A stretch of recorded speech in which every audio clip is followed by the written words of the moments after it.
everyone, TJ here. Today we're going to be taking a look at the CAPiTA Outerspace Living. Let's get into it.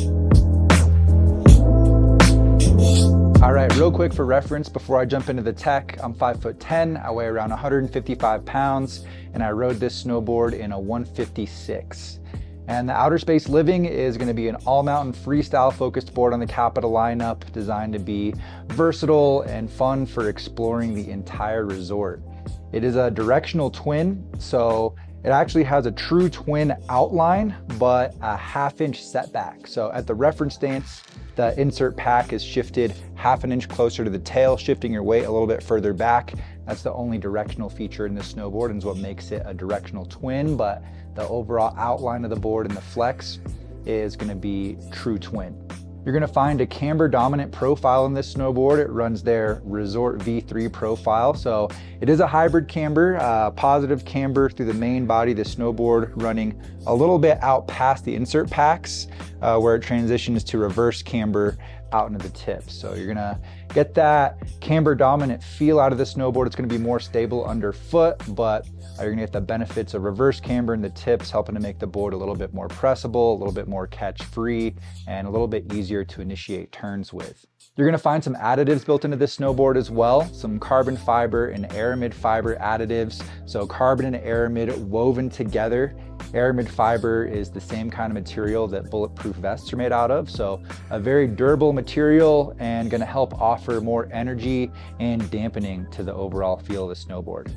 Other than that, you're gonna find CAPiTA's Super Drive FX base in this snowboard, which is an extruded base material. All you need to know is that it's gonna be less maintenance for you. You're not gonna have to wax this board as often to maintain a consistent glide out there.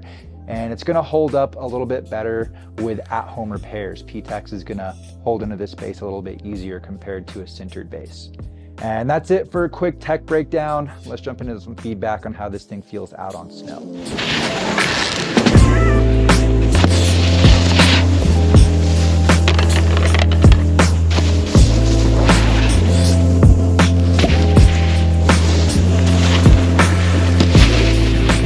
All right, I want to talk about the flex first. I found this snowboard to be right around a mid flex, or maybe just a little bit on the softer side of medium. It is pressable and has a pretty manageable feel overall, but has enough stability to feel comfortable and confident cruising around and exploring the resort for more all mountain riding as well. And I think the torsional flex matches. It's not too difficult to twist the snowboard and get that torsional flex, which adds to that manageable feel. This is gonna be a fun one for flat ground and butter type tricks if you're into that. You're not gonna have to fight too hard against that flex to get pretty tall presses. And the reverse camber in the tips helps a lot as well, giving a nice platform for leaning into those presses and doing those flat ground butter type tricks. I think it also hinges pretty nicely right underfoot at that transition point from the camber to the reverse camber. So if you do want to work on that kind of stuff, this board's going to be a lot of fun for that. It still offers some nice energy though. It's going to be a little bit more stable underfoot with that positive camber. You can load up a decent bit of tension in this and get some pop out of it, but it is going to be a little bit of a mellower pop compared to something with a stiffer flex and a little bit more camber in the snowboard, maybe like the DOA on the CAPiTA lineup. I've had the opportunity to ride this snowboard on several occasions, and I've spent a lot of time in the park on this thing. And when it comes to park and freestyle riding, this board's gonna be very versatile, especially if you're like a more intermediate kind of rider, still working on the early stages of progression in the terrain park. I think it's gonna really be able to do anything you want.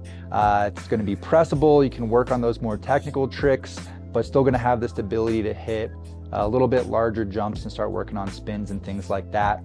If you're a more advanced rider, I think you'll find this board will have a little bit of a more jibby feel to it, something that you will probably be able to find the limits of as you really start to push it and hit the larger features and do bigger tricks, bigger spins and things like that. But overall, a very versatile board for anything in the park and just freestyle riding around the resort as well if you want to look for natural features. I also want to talk about the carving experience with this snowboard. A couple specs I want to highlight is the waist width and side cut. At a 156, you're going to get a 25.1 centimeter waist. So if you have a larger boot size, like size 10.5, 11 or larger, you probably want to look at getting a wide option of this snowboard to make sure you can eliminate heel and toe drag as much as possible as you're out there cruising and carving around. And you're gonna get an 8-meter side cut. So a little bit of a larger side cut, gonna throw you into slightly more drawn out turns, but still a pretty versatile side cut for more all mountain focused riding. And as far as edge hold and stability and just the feel as you're out there carving, it does have a more manageable feel. It's easy to initiate turns with that reverse camber entry as you're initiating turns, as well as that manageable torsional flex. It's gonna be fine for, the majority of us cruising out there, but something you can definitely find the limits of. If you really start to push it and take it up to those higher speeds, you might get a little bit of chatter in the tips with that reverse camber, and it's not going to be the most powerful carving snowboard, but it does hold a pretty solid edge and is going to offer some nice stability through the camber section, and isn't something that I would say is going to hold you back out there, but definitely not a carving specialist. And for powder or softer snow conditions, that reverse camber is going to help out a little bit. You can shift the stance back on this snowboard, but really it's just a versatile all mountain board that's going to have a slight benefit in softer snow if you happen to come across some as you're out there exploring, but not something that I would intentionally take out on a really deep day, at least if you have a more directional option available.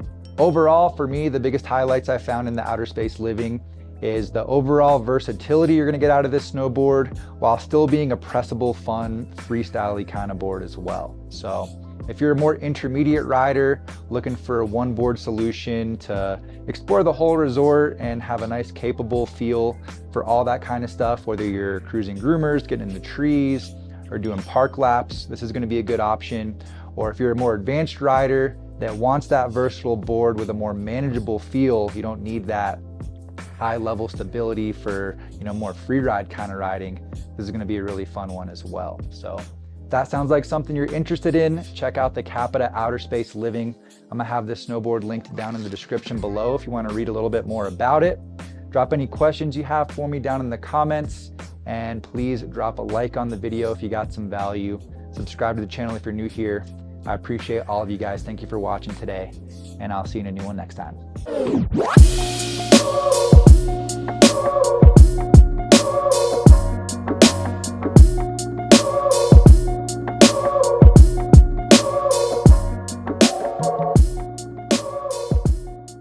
Just like a tail press? Oh, dude, look at that. Is that a coyote? Yeah. Holy